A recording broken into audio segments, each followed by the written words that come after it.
Welcome to the Human Capital Innovations Podcast, your go-to source for personal, professional, and organizational growth and development. We hope you tune in often for all things people management, organizational development and change, organizational leadership, and social impact related. Maximize your personal and organizational potential with Human Capital Innovations Podcast.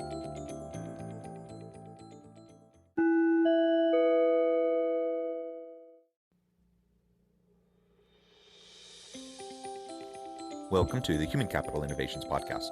In this HCI podcast episode, I talk with Henry A. Daas about entrepreneurial leadership and coaching others to success.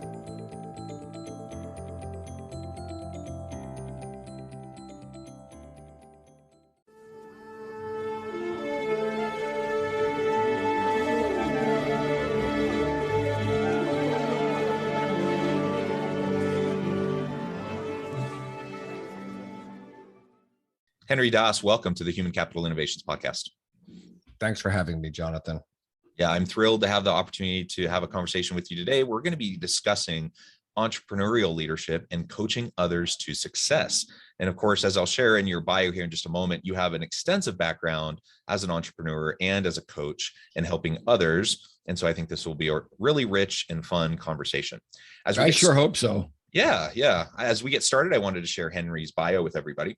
Henry A. Daas started his first business in 1991, selling, installing, and servicing and financing computers to large corporations. Since then, he has founded a succession of firms in the e-commerce, finance, real estate, and consumer product spaces. For much of the past decade, he has taken his experience as an entrepreneur and used it as a platform to coach other business owners and founders. In addition, in 2019, he self-published a book on everything you need to know about how to grow and manage your money. In his infinite leisure, he writes screenplays for fun, plays golf, travels when not on lockdown, plays Settlers of Catan with his 3 boys, and does other fun stuff. So such a pleasure to be with you. I think that's wonderful that you have those pastimes. Anything else you would like to share with listeners by way of background or personal context before we launch on in? No, that pretty much encapsulates it. Although I think I wrote that kind of at the beginning of the pandemic. So we're not on lockdown anymore, which is actually, I just drove 5,000 miles over the last 2 weeks all over America. So definitely not on lockdown. No, fun. I love road tripping. So, one of my dreams is someday to get an RV and just travel the whole country. I think that would be tons of fun. So I saw lots of them on the road, and my wife and I are talking about the very same thing. So yeah, well, very cool. Happen. So before we really launch on into the coaching side of things, can you lay out for us a little bit of your history and trajectory as an entrepreneur? Clearly, you've been heavily involved in the space in a lot of different industries and focusing on a lot of different types of entrepreneurial ventures. What got you into that space? Why did you stay in that space for so long? And what would you say to anyone listening who might be inclined towards, an entrepreneurial spirit, but maybe has concerns about the stability of it or whatever? The reasons why people often go with a corporation instead of starting their own business. What we call in the business wantrepreneurs, right? And I've talked to a lot of them over the years. And a lot of them are just not quite ready. Or what's even worse in some cases is they're getting ready to get ready. So I graduated college 40 years ago. This was 1981. This year was my 40th reunion, which was done virtually and was just an excuse for a fundraiser. So I didn't even participate in it. And I worked for like a Fortune 100 company, big, gigantic company, for about 4 years. And then I worked for a subsidiary of the New York Stock Exchange. So that was those were my 20s, and I'm the father of 3 boys who are in their 20s, and I tell them that your 20s are for experimentation, right? Figure it out. Figure out what you want to do. Don't worry about making mistakes. You're gonna go down some highways and byways that don't work, but that's a really good time to do that. So I did that. I worked in what I call affectionately cubicle world. But I always knew in the back of my mind that I was not the personality type that was ever really gonna be able to work for somebody else. Certainly not at that age. I was a little too much of a maverick, a little bit too much of a gadfly, I guess. Um, but I also understood the value of using corporate America as a training ground. I mean, let's face it, they'll train you for free. So after you spent a ton of money and maybe gotten a ton of debt paying the education system for college, it's time to turn it around a little bit. I let corporate America learn you up on a lot of stuff, and so that's what I did. And then I started my first business as a side hustle, which is, I would say, arguably, if you look at the origin story of many entrepreneurs, it started that way.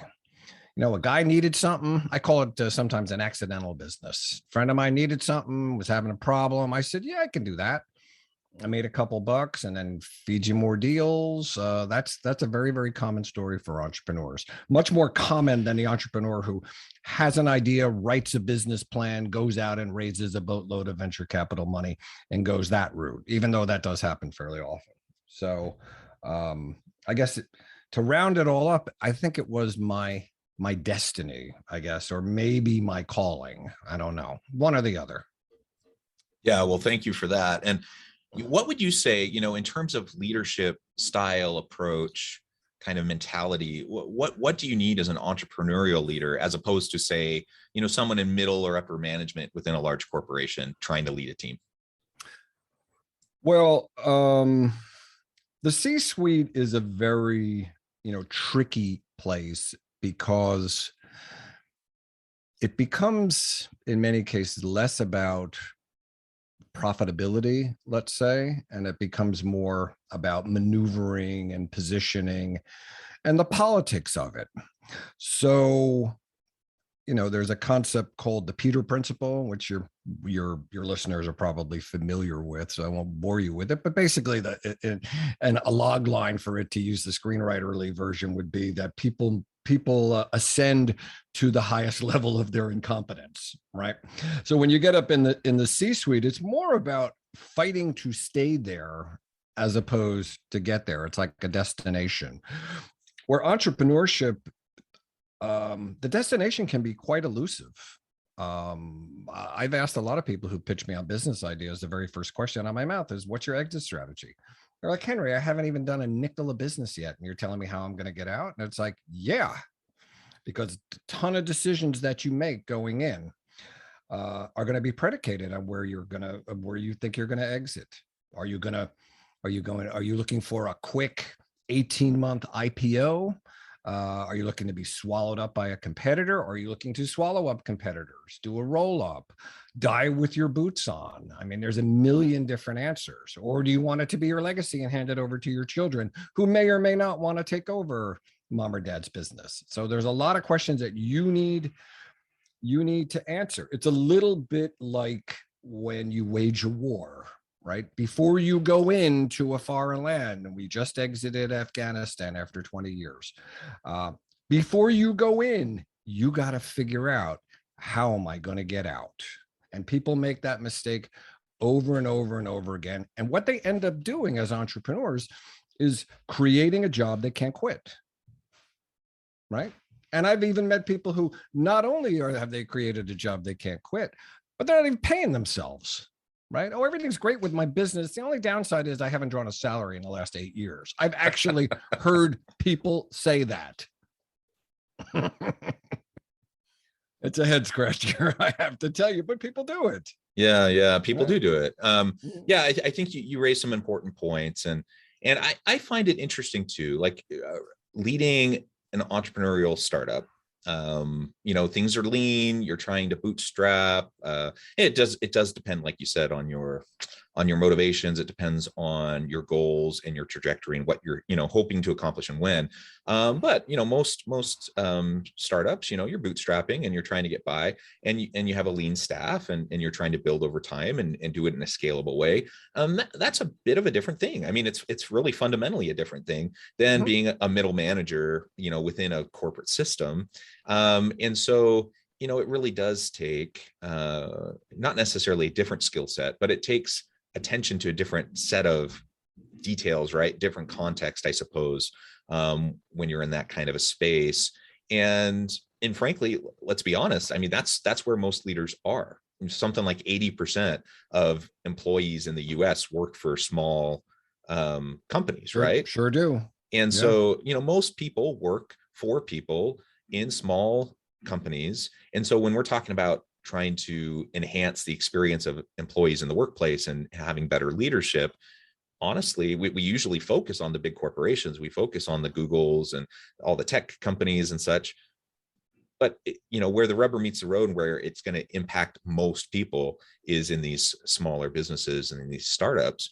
So we need to figure out how to do that more effectively and how to be more sustainable, more proactive, more people-centered as an entrepreneur trying to lead a business, run a business, perhaps in a context where leadership isn't your background. It's not your it's not your focus. You're a product. It doesn't come naturally or it doesn't come naturally to you, right? You maybe you're great at coding, you come up with a great app, or you have this idea for a product or service or whatever. A lot of times you don't necessarily have that inclination towards leadership. And so what would you say to anyone who finds themselves in that boat, trying to be effective, trying to create a sustainable business, but also recognizing the gaps and recognizing maybe they don't have all of those competencies yet, they have to develop them?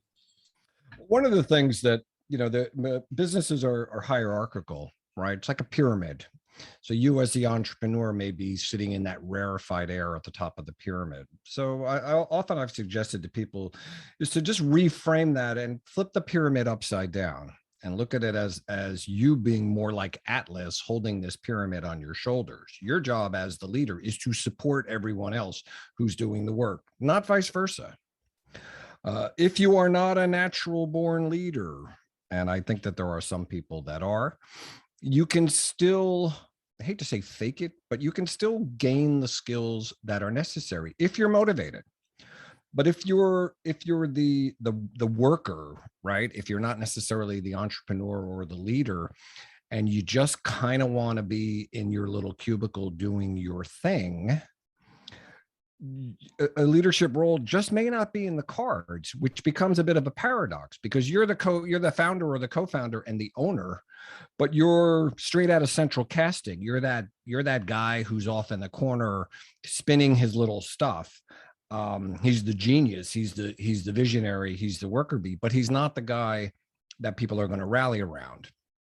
I think of early Apple because my first business was as an Apple computer value-added reseller, that first business that I founded in 1991. And I think about Steve and Steve, right? And you basically had Wozniak as the sort of geeky guy doing the stuff and kind of leaving the business to Jobs. And Jobs was the evangelist. He's the one out there with the turtleneck, changing the world, right? They made a really nice pairing. And there's a lot to be said for going out and finding co-founders, finding people who complement you, because somebody has to lead. A leaderless company is not a company that is going to be sustainable over the long term. I would argue that even a bad leader is better than no leader at all. Although I should be careful what I wish for with that one. But yeah, people want to be led. They just do. There's only one thing that you need to be a leader in this world, and that's followers. And people want to follow people. They just do. 90+% of people are looking for somebody that they can follow.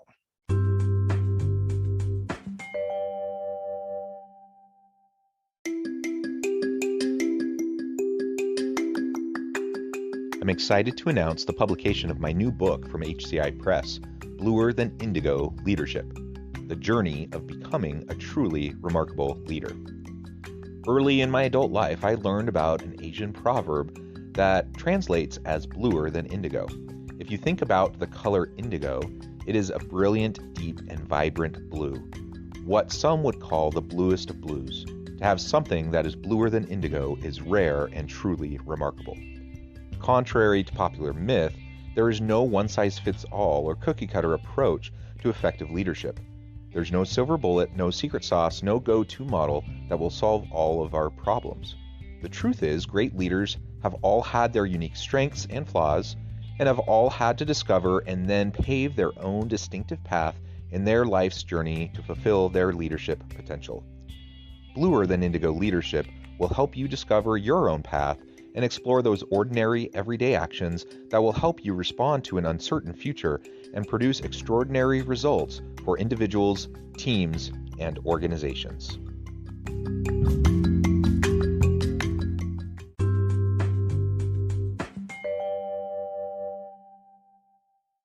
If you imagine yourself as this leader, even with all of your shortcomings, and if you're willing to take your lumps, a lot of people, when they're in that, go fast, break things, that sort of Zuckerberg meme where entrepreneurial start, they tend to be bullies. They tend to think that if they just bully people, that's leading them.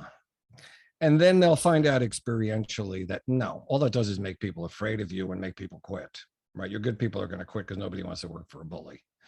And that's okay if you do that, as long as you learn from it and understand that there is a much subtler, much more nuanced way to lead people.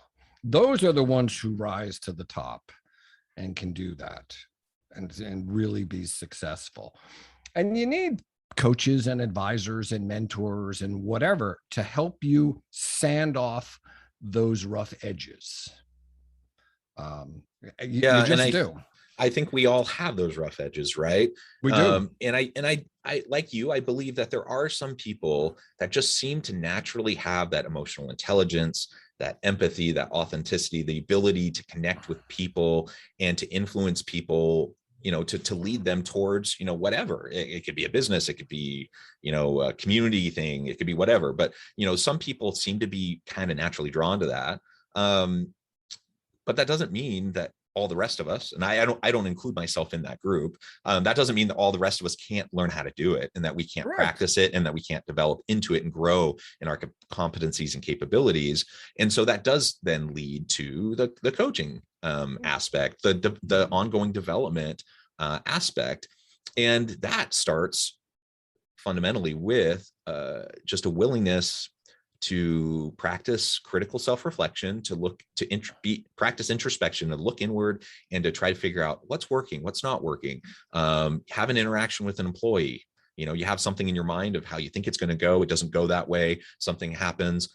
Think about it and try to figure out how you can approach that differently next time.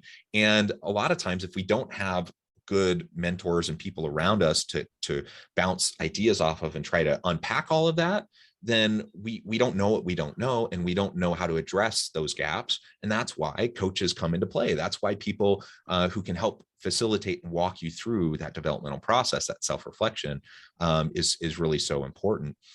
So maybe talk to us a little bit about how you approach that when you work as a coach with entrepreneurs and helping them trying to think through all the aspects of the business. I mean, leadership being one component of that, but thinking through all the aspects of the business and ultimately how to be successful and achieve the goals that they've set out for themselves. Well, one of the things we talk about is a coach approach leadership.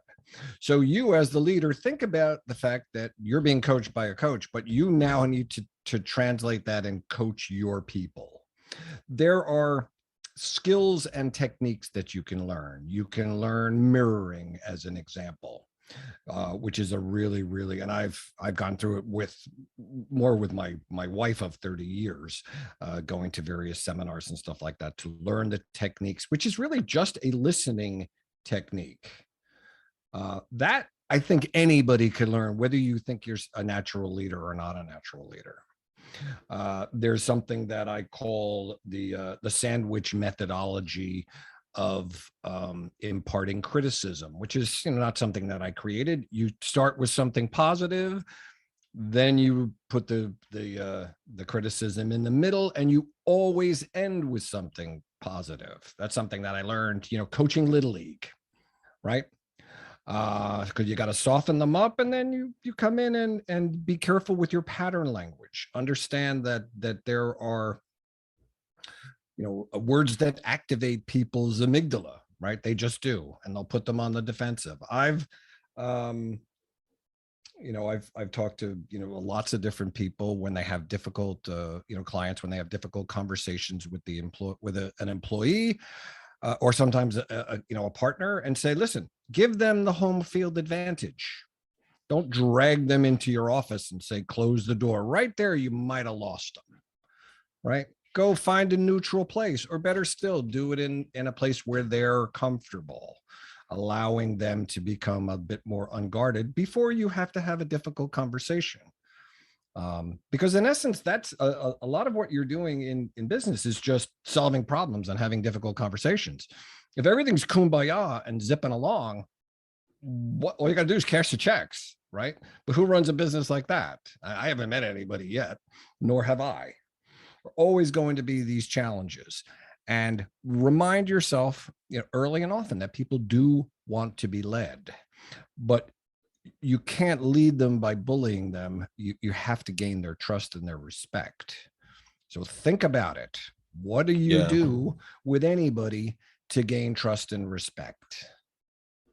Right? Yeah, that's a really, really important point. And a lot of people who progress within an organization, they move up the hierarchy in a traditional corporation. A lot of them tend to think like they are owed that respect. They are owed that trust due to their position because they've been successful. That's why they've moved up. They have the experience. That's why they've moved up. People should defer to them. People should look to them. And they just feel like that's the way it should be. And I'm sorry to break it to you, but that's not the way it works. I don't care if you have 30 years of experience and you're a brilliant person. You still have to earn that respect and that trust. And, if you have a lot of experience and you have good people skills and you're able to communicate with people, you'll develop that trust quickly. I think people by default tend to be, trusting of people in positions of authority. But we still have to earn that. We can't just take it as a given. We can't take it for granted. It has to be something we're continually working at. And so, like I'm thinking right now, I have a team of people I work with. I think they trust me. I think they believe that I genuinely care about them. I believe that they will look to me as someone that they can follow. But just because that's the way it is right now doesn't mean that's the way it'll be in 6 months from now.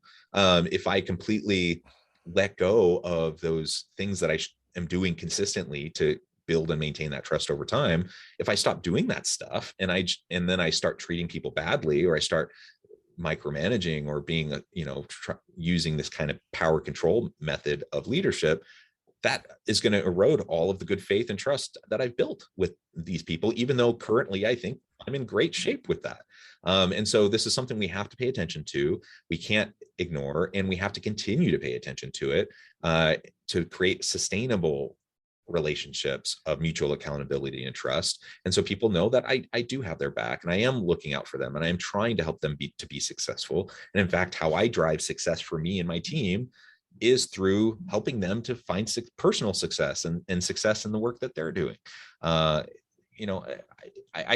get that nothing I'm saying is revolutionary. This isn't rocket science. I'm sure everyone's heard other people say this before, but it's worth repeating, and it's worth reminding everyone about over and over and over again, because so many leaders do this very poorly. And it has nothing to do with their intention. It doesn't mean you're a bad person. It doesn't mean you're like a cruel, horrible boss. But if you're not paying attention to this and making it a priority, then inevitably you will undermine your relationship and your ability to lead your people. The trust will be eroded, and you won't be as effective as you otherwise could be unless you're paying consistent attention to it. And you'll lose your good people. There's a lot of negative consequences to not being mindful. I've been to a zillion seminars and conferences, back when you could still meet in person, and listen to tons of talks and podcasts and whatever. And the way I look at it is, if I get one nugget out of it, then it was worth the time. That's all I'm looking for. The bar is and sometimes that nugget is something that I already know, but I've forgotten about. So that's why we talk about mindfulness. It's very, very easy to fall back into old habits or bad habits, especially when you get triggered. right? You get a call from a disgruntled client, right? And you fall into this sort of primitive lizard brain mode where you want to lash out, right? You think, and you may be justified. It may be totally unfair what someone is saying to you. But sometimes as the leader, you just got to suck it up. You just got to take your lumps. I think another important characteristic with leaders is understanding when it's time to be a follower, right? If you want to be a coach approach leader, there are going to be times where you are going to have to empower and enable somebody, and in many cases, allow them to fall flat on their face by giving them a leadership opportunity and not micromanaging it and not second guessing them or Monday morning quarterback them, right? Yeah. How do we learn? We learn by doing stuff, and by, most people go through 17 years of schooling. They don't get every question on every test right. I don't know a single person, even the super smart people that I know, who have ever been able to accomplish that goal. And the ones that tried to make that a goal made themselves crazy by the perfectionist side of things, right? Let's not do that.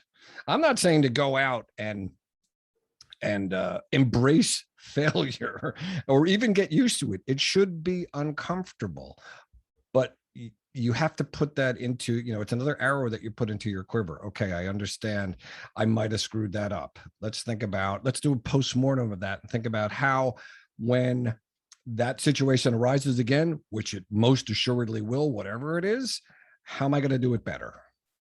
And eventually those people who never thought of themselves as a leader, all of a sudden it's like, wow, I'm leading people and they're following me.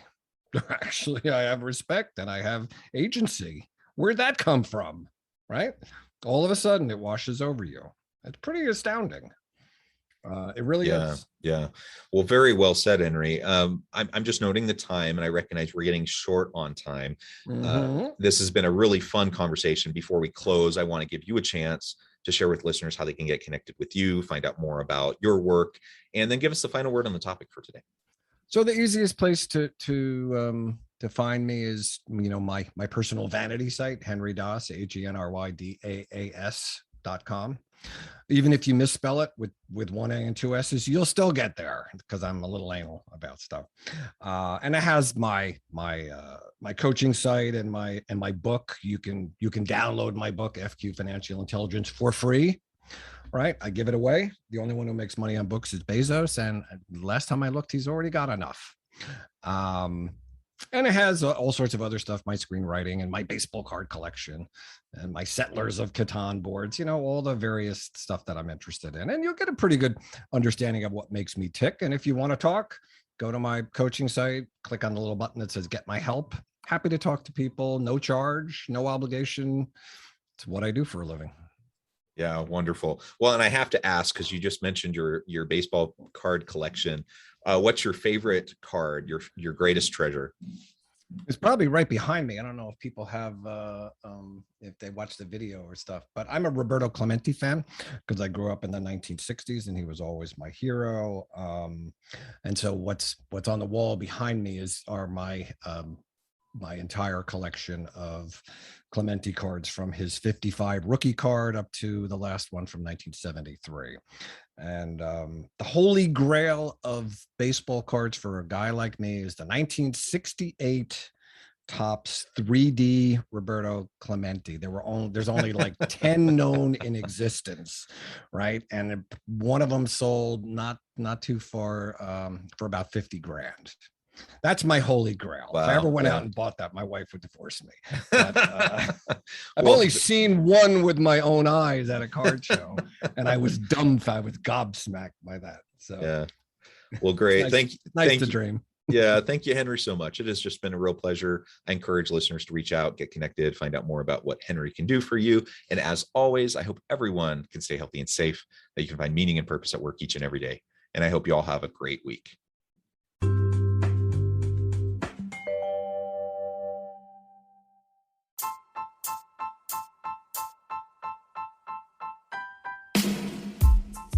The alchemy of truly remarkable leadership.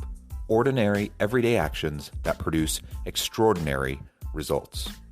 Consider how the nature of work has shifted over the past 50 years. With increased globalization, rapid technological advancement, and the shift in economic composition, the average job of today looks very different than the average job of 50 years ago. What will the jobs and organizations of tomorrow look like? Moreover, what does this all mean for organizational leaders? What are the core competencies and capabilities of organizations and their leadership that are prepared for continued disruption and geopolitical and socioeconomic shifts? Regardless of what the future holds, increasingly, leaders need to be socially minded, data-driven, decisive, champions of talent, and disruptors of the traditional notions of leadership, teams, organizations, and work. The alchemy of truly remarkable leadership will help you to explore your own leadership competencies and capabilities and consider ways to apply and implement them into your workplace and personal life.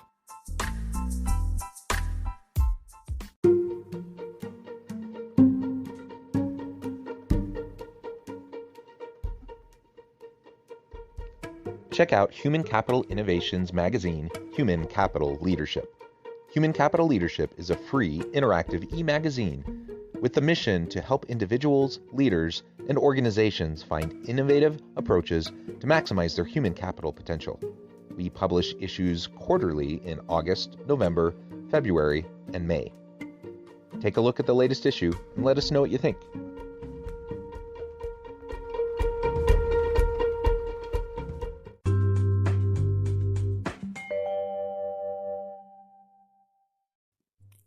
Thanks again for joining us for this episode of the Human Capital Innovations Podcast.